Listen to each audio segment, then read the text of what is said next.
एक समय की बात है जब एक भयानक भूतिया गांव था जो किसी ने अभी तक नहीं देखा था। इस गांव की कहानी वहां के लोगों के लिए एक रहस्यमय और डरावना सच बन गई थी। गांव के बारे में लोगों के बीच बहुत सी कहानियां फैली हुई थीं, लेकिन सबसे अधिक चर्चा होती थी एक पुराने हवेली की। यह हवेली गांव के किनारे में स्थित थी और उसमें भूतिया घटनाएं हर कोने में घटित होती थीं। लोग कहते थे कि वहां रात को अजीब अजीब आवाजें सुनाई देती थीं और अनदेखे चेहरे दिखाई देते थे। एक दिन एक विदेशी खोजयात्री गांव आया और इस रहस्यमय गांव की तलाश में निकला। उसने लोगों से बातचीत की और उनकी कहानियों को सुना। उसने निश्चित किया कि इस गांव का रहस्य सुलझाने का समय आ गया है। खोजयात्री ने रात के समय हवेली की ओर बढ़ाई और वहां अपनी गहराइयों में गया। वह नोटबुक और टॉर्च के साथ था ताकि उसे किसी भी अनूठे या भूतिया चीज का सामना करना पड़े तो उसे नोट कर सके। हवेली के अंदर जाकर वह अजीब आवाजों की सृष्टि का पता करने के लिए धीरे धीरे बढ़ता गया। रात की घंटियों में उसने सुना कि वहां एक पुरानी कहानी के अनुसार एक दुनिया अलग से होने वाली है।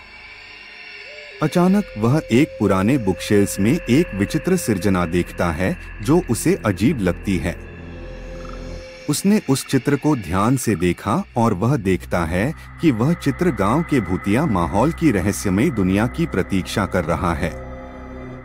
खोजयात्री ने चित्र को छूता है और वहां से अचानक एक रौंगत फूटती है। उसे लगता है कि वह एक नए आदिवासी दुनिया में पहुंच गया है।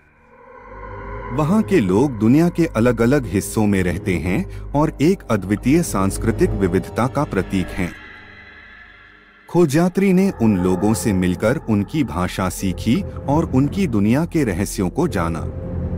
उसने उनसे सुना कि वे लोग आम के भूतिया माहौल में रहते हैं क्योंकि उनका संबंध एक प्राचीन राजा के साथ है जिसने एक समय में इस स्थान पर राज किया था। उस राजा की इच्छा थी कि उसका राज्य हमेशा उसकी यादों में बना रहे। वह राजा ने अपने राज्य को एक रहस्यमय आदिवासी समुदाय से जोड़ा जिन्होंने अपनी जीवन शैली को बनाए रखा और उनकी धार्मिकता को महत्वपूर्ण बनाया।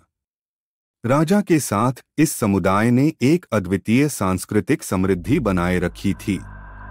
खोजयात्री ने इस रहस्यमय आदिवासी समुदाय के सदस्यों से उनके जीवन और उनके राजा की कहानी सुनी। उन्होंने देखा कि वे अपने पूर्वजों की उपासना करते हैं और राजा के आदर्शों को आत्मसात करते हैं। वे लोग बताते हैं कि रात को सुनाई देने वाली अजीब आवाजें उनके आत्मा के संगीत हैं जो उनकी पूर्वजों के साथ मिलकर ध्यान और आध्यात्मिकता में लीन हो जाते हैं। ये आवाजें गांव को भूतिया माहौल देती हैं, लेकिन इसका अर्थ है शांति और आत्मिक समृद्धि। खोजयात्री ने इस रहस्यमय गांव के सच को समझा और उसने इसे लोगों के साथ साझा किया। गांव की भूतिया छाया दूर हो गई और वहां की लोगों ने उसे अपना ही मान लिया।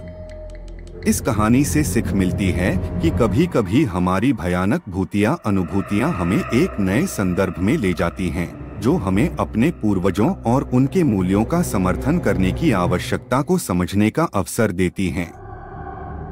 कहानी के आगे की पलकों में खोजयात्री ने गांव के लोगों के साथ मिलकर एक साझा निर्माण कार्यक्रम शुरू किया। इसका उद्देश्य था उनकी सांस्कृतिक धरोहर को बचाना और बढ़ावा देना। उन्होंने स्थानीय कलाकारों को प्रोत्साहित किया और उनकी कला को साझा करने का मंच प्रदान किया। गांव के लोगों ने खोजयात्री का स्वागत किया और उनकी सहायता की। वे ने गांव को एक स्थायी पुस्तकालय, एक सांस्कृतिक केंद्र और एक अनुसंधान इकाई के रूप में समर्थन देने का आदान प्रदान किया। इस समझौते से गांव ने अपने आत्मविश्वास को बढ़ाया और एक समृद्धि भरा सामुदायिक जीवन शुरू किया। यह न केवल उनकी धरोहर को सुरक्षित रखने में मदद करा, बल्कि उन्होंने भी अपनी प्राकृतिक सावधानी और वातावरण संरक्षण की दिशा में कदम उठाए।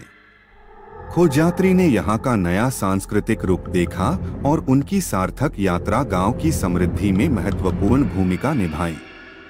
गांव की भूतिया चित्रा बदली और वह एक सकारात्मक सामुदायिक जीवन की मिसाल बन गई।